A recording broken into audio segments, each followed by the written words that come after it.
अस्सलाम वालेकुम dear students, कैसे हैं आप सब। उम्मीद है कि आप सब खैरियत से होंगे और अल्हम्दुलिल्लाह मैं भी ठीक ठाक हूँ।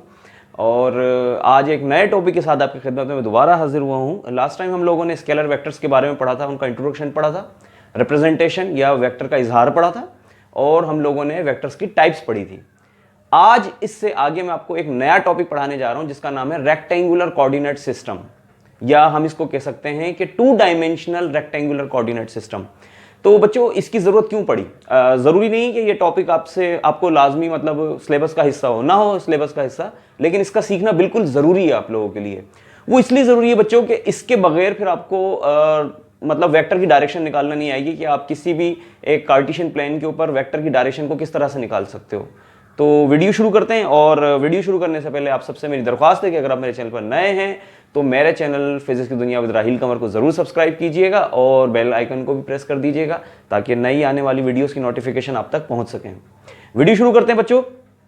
आज जो हमारा जो टॉपिक है वेक्टर का, वो है रेक्टेंगुलर कोऑर्डिनेट सिस्टम, या हम इसको कार्टेशियन सिस्टम या कार्टेशियन प्लेन भी कहते हैं। बच्चों इसकी जरूरत क्यों पड़ी? सबसे पहले तो बच्चों मैं आपको बताऊं कि हमारे पास एक ओल्ड सिस्टम था जिसको हम लोग, ये हमारा एक ओल्ड सिस्टम होता है जो हम आज तक भी पढ़ते हैं, north, south, east and west. इसी सिस्टम को दोबारा से मॉडरेट करके एक 17th सेंचुरी के अंदर एक हमारे मैथमेटिशियन थे जिनका नाम था आरटी कार्टी। ठीक है बच्चों, और इन्होंने क्या किया था कि इसको दोबारा से इंट्रोड्यूस करवाया था, और इसका बाद में नाम बेटा कार्टेशियन प्लेन ही पड़ गया था, और इसको रेक्टेंगुलर कोऑर्डिनेट सिस्टम कहा गया था। वो बच्चों किस तरह से था जरा देखिएगा। यहाँ पर हमारे पास एक रेक्टेंगुलर कोऑर्डिनेट सिस्टम किस तरह होता है कि हमारे पास 4 क्वाड्रेंट्स पर एक 2 डायमेंशनल हमारे पास एक सिस्टम होता है जिसमें ये हमारा एक्स एक्सिस कहलाता है, ये हमारा नेगेटिव एक्स एक्सिस कहलाता है, ये हमारा पॉजिटिव वाई एक्सिस कहलाता है, और ये हमारा नेगेटिव वाई एक्सिस कहलाता है। अब सवाल पैदा होता है कि सर इन दोनों में क्या कंपैरिजन है? तो बच्चों इसमें जो ईस्ट वेस्ट था इसको कहा गया एक्स एक्सिस, कंप्लीट को एक्स एक्सिस कहा गया। और इसी तरह से हमारे पास जो नॉर्थ साउथ था इसको हमने वाई एक्सिस कहा बेटा। यानी हमारे पास 2 लाइंस आ गई, एक लाइन हमारे पास हॉरिजॉन्टल आ गई और दूसरी लाइन हमारे पास वर्टिकल आ गई। और बेटा ये दोनों लाइन जिस पॉइंट पर इंटरसेक्ट करती हैं उस लाइन को हम लोगों ने कहा ओरिजिन। ठीक है बच्चों, और इस तरह से बच्चों पर अगर आप देखें तो स्क्रीन के ऊपर आपके पास 4 क्वाड्रेंट्स बन रहे हैं।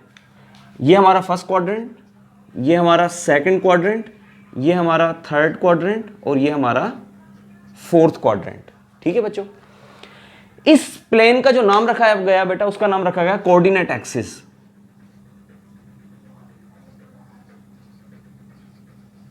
कोऑर्डिनेट एक्सिस का नाम रखा गया, जिसमें हमारे पास एक था एक्स एक्सिस और दूसरा हमारे पास था वाई एक्सिस। किसी भी वेक्टर को 2 डायमेंशन, क्योंकि हमारा जो बोर्ड है बेटा, जो हमारा सरफेस है, ये हमारा 2 डायमेंशनल है, तो बेटा ये जो सिस्टम था ये फिलहाल अभी हम लोग पढ़ रहे हैं 2 डायमेंशनल सिस्टम जो है हमारा रेक्टेंगुलर कंपोनेंट्स का जो सिस्टम है, 2 डायमेंशनल रेक्टेंगुलर कोऑर्डिनेट सिस्टम। तो बच्चों फिर इसका 3 डायमेंशनल सिस्टम भी होता है, वो इसके बाद में आपसे डिस्कस करता हूं। सबसे पहले हम इसके बारे में डिस्कस कर लेते हैं कि इसमें होता क्या है। बच्चों ये इसी ओल्ड सिस्टम को मॉडरेट करके ये सिस्टम बनाया गया, ये बात आपको पता चल गई बच्चों। और दूसरा आपको क्या पता चल गया कि इसके अंदर 2 म्यूचुअल परपेंडिकुलर लाइंस होती हैं, एक हॉरिजॉन्टली होती है, एक वर्टिकली होती है। हॉरिजॉन्टल को हम एक्स एक्सिस कहते हैं, वर्टिकल को वाई एक्सिस कहते हैं। फिर इसको किस तरह से, जो हमारा ईस्ट वाला पोर्शन था ये हमारा पॉजिटिव एक्सिस हो गया, वेस्ट हमारा नेगेटिव एक्स एक्सिस हो गया, और इसी तरह से नॉर्थ हमारा पॉजिटिव वाई एक्सिस हो गया, जबकि हमारा साउथ नेगेटिव वाई एक्सिस हो गया। और फिर इसको बेटा डिस्ट्रीब्यूट कर दिया गया 4 क्वाड्रेंट्स में। ठीक है बच्चों, अब सवाल पैदा होता है कि सर इसका फायदा क्या है? तो बेटा हम इसके जरिए किसी भी वेक्टर की डायरेक्शन का पता लगा सकते हैं। बच्चों मिसाल के तौर पे ये दोबारा से मैं यहां बनाता हूं, ये हमारे पास ये कार्टेशियन प्लेन है, और फर्ज करें कि बेटा आपके पास यहां पे कोई पॉइंट है जिसकी आपने डायरेक्शन निकालनी है। इस पॉइंट को मैं पी कह देता हूं, और यहां पर पोजीशन वेक्टर का बड़ा किरदार होगा। ठीक है बच्चों, हमने लास्ट टाइम हमने पढ़ा था कि position vector is used to determine the direction of any given point. ठीक है बच्चों, तो इस पॉइंट की डायरेक्शन निकालने के लिए अब क्या होगा बच्चों, इसको हम लोग ओरिजिन से एक वेक्टर बनाएंगे। ठीक है बेटा, बिल्कुल एक यहाँ पे वेक्टर बनाएंगे हम, और इस वेक्टर का नाम मैं रख देता हूं आर। ठीक है बच्चों, तो इस वेक्टर को रिप्रेजेंट करने के लिए बेटा यहां पर दो कंपोनेंट्स आ जाएंगे, एक हमारा एक्स एक्सिस पर आ जाएगा, ठीक है, और एक हमारा वाई एक्सिस पर आ जाएगा, और बिल्कुल ये एडिशन ऑफ वेक्टर की तरह ऐड किए जाएंगे। तो ये हमारा बी और ये हमारा ए, यहां पे मैं लिख देता हूं बेटा कि ए और B represent X axis and Y axis respectively, ठीक है बच्चों। तो इस तरह से आप इस पॉइंट की लोकेशन बता सकते हो। फिर बेटा इसमें और क्या बता सकते हो, इस पॉइंट की, आप इस पॉइंट की डायरेक्शन बता सकते हो, ठीक है ना बेटा, क्या, डायरेक्शन ऑफ वेक्टर, इसके जरिए हम लोग डायरेक्शन ऑफ वेक्टर बता सकते हैं। बच्चों डायरेक्शन के लिए हमें क्या रिक्वायर्ड होगा, हमें एक अदद एंगल रिक्वायर्ड होगा, ठीक है बेटा, और वो एंगल हमेशा पॉजिटिव एक्सिस से बनाया जाता है इस तरह करके, ये हमारा, और हम इसको थीटा से रिप्रेजेंट करते हैं। अच्छा यहां पर एक सवाल पैदा होता है, बच्चे अक्सर एक सवाल पूछते हैं कि सर ये क्या कहते हैं, आप हमेशा पॉजिटिव एक्सिस से ही क्यों स्टार्ट लेते हैं एंगल।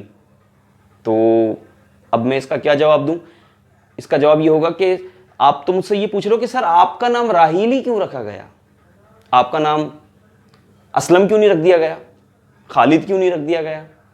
तो बच्चों कहने का मतलब ये है कि बस वो एक दिमाग में आया होगा नाम और उन्होंने मेरा नाम रख दिया। तो इसी तरह से जब ये जो आर्टी कार्टी था उसने जब देखा कि किस तरह से एंगल लिया जाए तो उसने पॉजिटिव एक्सिस से स्टार्ट ले लिया, और ये हमेशा रोटेट करता है एंटी क्लॉकवाइज, ठीक है बच्चों, किस तरह रोटेट करता है, एंटी क्लॉकवाइज। और कहां से स्टार्ट होता है, ये number 1, number 2 from positive axis, ठीक है बच्चों। दूसरा क्या होता है, हमेशा एंटी क्लॉकवाइज,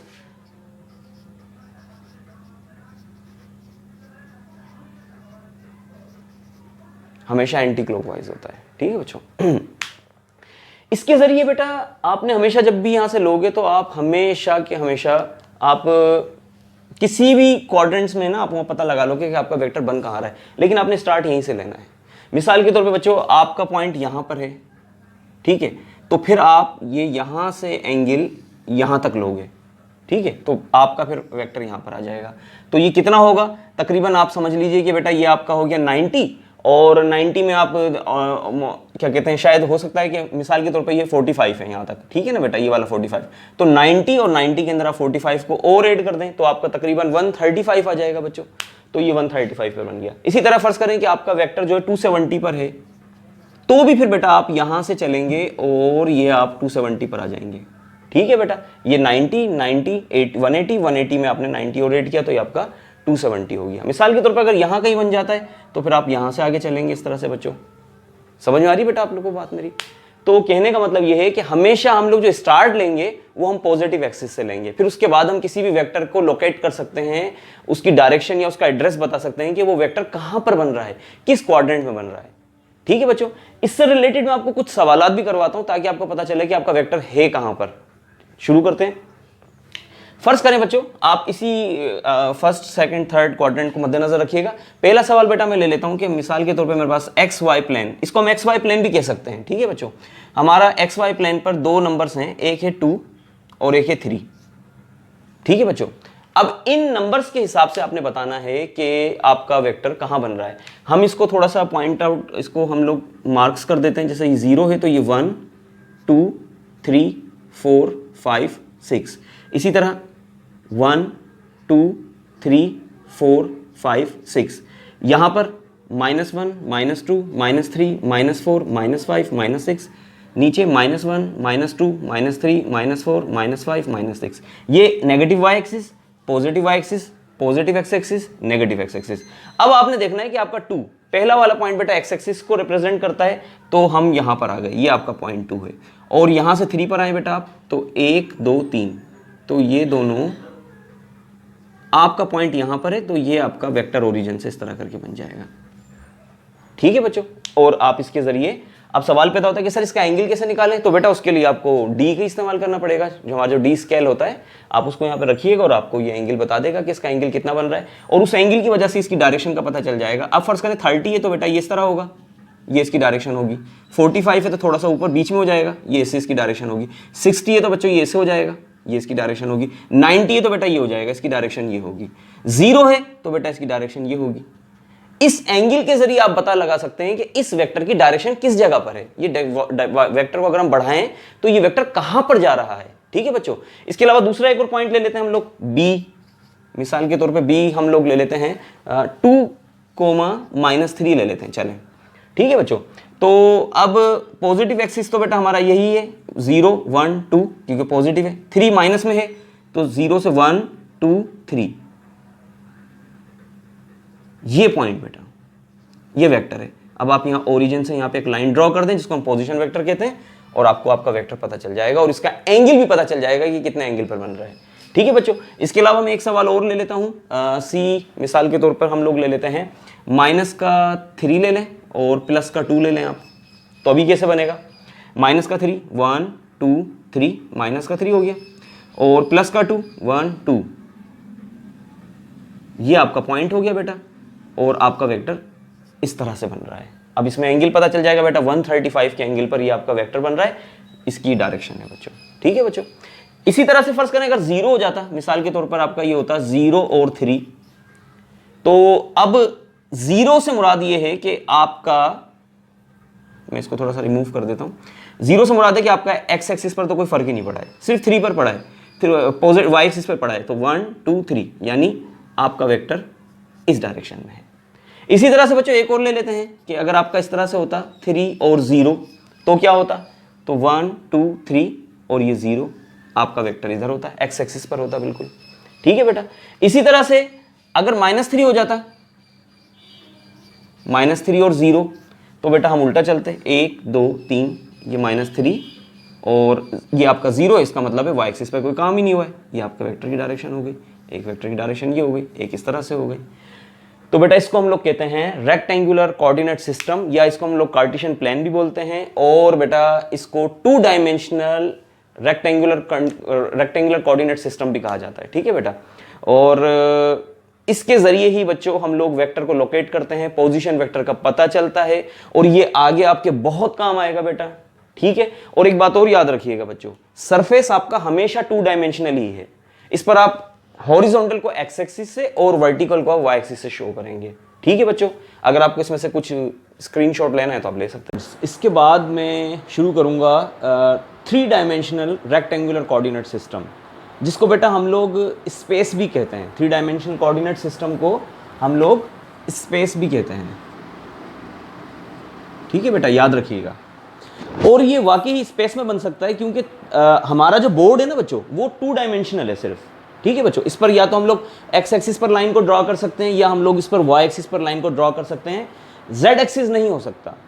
अगर बात जेड एक्सिस की जाए तो बेटा कुछ वो इस तरह करके होगा, this one is the 3 dimensional rectangular coordinate system. अच्छा, रेक्टेंगुलर क्यों कहा जाता है? क्योंकि ये तीनों के तीनों जो एंगल्स एक्सिस है ना, ये एक दूसरे के साथ 90 के एंगल्स पर होते हैं। ये 2 डायमेंशनल रेक्टेंगुलर कंपोनेंट सिस्टम जो है बच्चों, इसमें भी यही है कि ये दोनों एक दूसरे के साथ 90 के एंगल्स पर होते हैं। ठीक है बेटा, म्यूचुअली परपेंडिकुलर कह सकते हैं। अब आपको पता है बेटा ये प्लेन पर तो बन नहीं सकता। अब ये हमारा कहलाता है स्पेस, इसको हम कहते हैं स्पेस। बाजू का तो आपने एक सवाल सुना होगा, अक्सर प्रिंट्रीज में आता है कि भाई एक वेक्टर अगर स्पेस में है तो उसके कितने रेक्टेंगुलर कंपोनेंट्स होंगे? तो बच्चों याद रखना, उसके 3 रेक्टेंगुलर कंपोनेंट्स होंगे, या यूं कह लो कि 3 रेक्टेंगुलर कंपोनेंट्स हैं तो वही क्या कहलाता है? स्पेस कहलाता है। तो बात एक ही है, आप किसी भी तरीके से बात कर लें, बात सेम ही है कि ये स्पेस कहलाता है आपका। ठीक है बच्चों, अब सवाल पैदा होता है कि सर इसमें तो आपने बताया था कि 4 क्वाड्रेंट्स थे, फर्स्ट सेकंड थर्ड फोर्थ, इसमें कितने क्वाड्रेंट्स होंगे? तो बेटा इसमें फिर आप देखें ना, मिसाल के तौर पर अब ये हमारा एक्स एक्सिस है पॉजिटिव, मिसाल के तौर पर ये हमारा हो गया नेगेटिव एक्स एक्सिस, तो 1 2 3 4 हो गए। ठीक है, ये हमारा जेड एक्सिस पॉजिटिव है, आउटसाइड पर पॉजिटिव होता है, और इनसाइड या इनटू द प्लेन जो होता है बेटा वो हमारा नेगेटिव होता है। तो आप यहाँ से देख लें, फिर 1 2 3 4, फिर इस तरह से बच्चों इन दोनों का देखें, अगर आप फर्ज करें कि हमारा z और y जो बना रहा है बेटा वो भी 4 बना रहा है, तो इस तरह से आपके पास इसके कई सारे क्वाड्रेंट्स हो जाएंगे। अगर हम इन्हें गिने तो कितने हो गए? एक क्वाड्रेंट, दूसरा क्वाड्रेंट, तीसरा क्वाड्रेंट। ठीक है, और ये हमारा एक क्वाड्रेंट था, 3 क्वाड्रेंट, 3 को 4 3 12 क्वाड्रेंट्स बनेंगे बेटा टोटल, इसके टोटल 12 क्वाड्रेंट्स बनेंगे, याद रखिएगा। ठीक है बच्चों, और इसका काम क्या होता है बेटा? ये जितने भी इंजीनियर्स होते हैं, जितनी भी बिल्डिंग्स वगैरह जो बनती हैं और जितना भी कंस्ट्रक्शन का काम होता है बेटा, वो हमारा ये 3 डायमेंशनल कोऑर्डिनेट सिस्टम के तहत ही बनता है। इसकी डायरेक्शन कैसे होती है बच्चों? अब आपने सिर्फ थीटा नहीं लेना, आपने इसको अल्फा बीटा गैमा 3 उसमें करना है। और ये कोऑर्डिनेट सिस्टम जो है ना बेटा, ये हमारा 3 कोऑर्डिनेट एक्सिस कहलाएगा। क्या कहलाएगा? 3 कोऑर्डिनेट एक्सिस कहलाएगा, जिसमें हमारा एक्स एक्सिस होगा, वाई एक्सिस होगा, और एक हम लोग ऐड और कर लेते हैं जेड एक्सिस। ठीक है बच्चों, आप किसी जगह गए और आप चाहते हैं कि भाई मैं वैसा ही घर बनवाऊँ अपना, तो अब आप वहाँ जाके नहीं बताएंगे कि भाई घर की दीवार ऐसी थी, ये थी। तो आप क्या करेंगे बेटा, ये रेक्टेंगुलर कंपोनेंट्स कोऑर्डिनेट सिस्टम है ना, 3 डायमेंशन, आप इसी को इस्तेमाल करेंगे। इसके हिसाब से आप तमाम एंगल्स बताएंगे और तमाम मटेरियल के बारे में बताएंगे, उसकी मेजरमेंट करेंगे बाकायदा, और फिर आप उस तरीके का अपना एक घर बनवा सकते हैं। ठीक है बच्चों। और दूसरी बात ये कि इसका इस्तेमाल ज़्यादातर हमारा जो मतलब बिल्डिंग्स की कंस्ट्रक्शन के लिए हम जो चीज़ें बनाते हैं डिफरेंट, और हम उस चीज़ जो होती है बेटा उसमें वो एक वॉल्यूमेट्रिक होती है, उसमें उसका हाइट भी होती है, विड्थ भी होती है, और उसका बिट भी होती है उसकी। तो बच्चों उसको बनाने के लिए हम लोगों को ये 3 डायमेंशन कोऑर्डिनेट सिस्टम ही इस्तेमाल करना पड़ता है, लिहाजा इसके ये इस्तेमालात हैं। लेकिन हमारी जब भी हम लोग कॉपी पर बात करेंगे, हम लोग अपनी बुक के बारे में पढ़ेंगे, तो फिर हम वहाँ पर 2 डायमेंशन कोऑर्डिनेट सिस्टम ज़्यादातर पढ़ते हैं। ठीक है बच्चों, इसी के साथ मुझे इजाज़त दीजिए। इंशाल्लाह नेक्स्ट वीडियो के साथ आपकी खिदमत में दोबारा हाजिर होऊंगा। तब तक के लिए अल्लाह हाफिज़।